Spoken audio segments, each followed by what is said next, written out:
Hello everyone, my name is Jake Piland. Today I'll be talking to you about how dynamic network analysis improves protein 3D structural classification.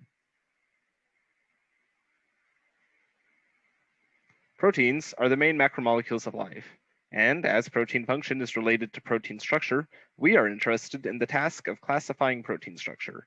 In other words, protein structural classification, or PSC. Traditionally, PSC was done using information extracted directly from the protein sequence. But because different proteins can have similar 3D structure in spite of dissimilar sequence, and vice versa, direct 3D structure was used to complement sequence in PSC.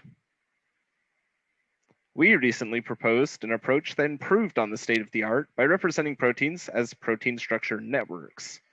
These are networks where nodes represent amino acids, and two nodes are connected by an edge if their corresponding amino acids are close to each other in three-dimensional space. But there's more than one type of PSN. In our previous approach, we used static PSNs to represent proteins.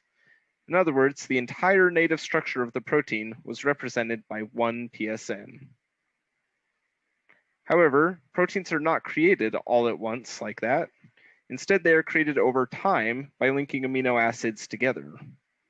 And we aim to naively represent this process using dynamic PSNs.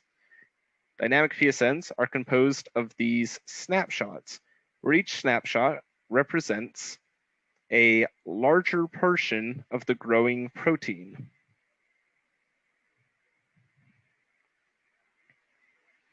So on to our experiment. Our hypothesis is that by adding dynamic information to PSNs, we can improve on PSC performance compared to static PSNs. Our data is 71 datasets, which we derived from the Cath and SCOPy databases. Our classifier is logistic regression, and our measure is misclassification rate. One misclassification rate per PSN type per 71 PSN datasets. Let's see these results. Here we have a graph of our results. On the x-axis, we have the 71 PSN datasets. On the y-axis, we have performance, which, because it's misclassification rate, a lower value indicates a better performance. The red line represents our dynamic PSN, and the blue line represents the performance of our static PSN. Our dynamic PSNs outperform static PSNs on 60 of the 71 datasets. And this is statistically significantly better performance. And so our conclusion is yes, adding dynamic information to PSNs improves on PSC performance compared to static PSNs. And this opens up new opportunities to explore questions regarding protein folding using dynamic information from dynamic PSNs.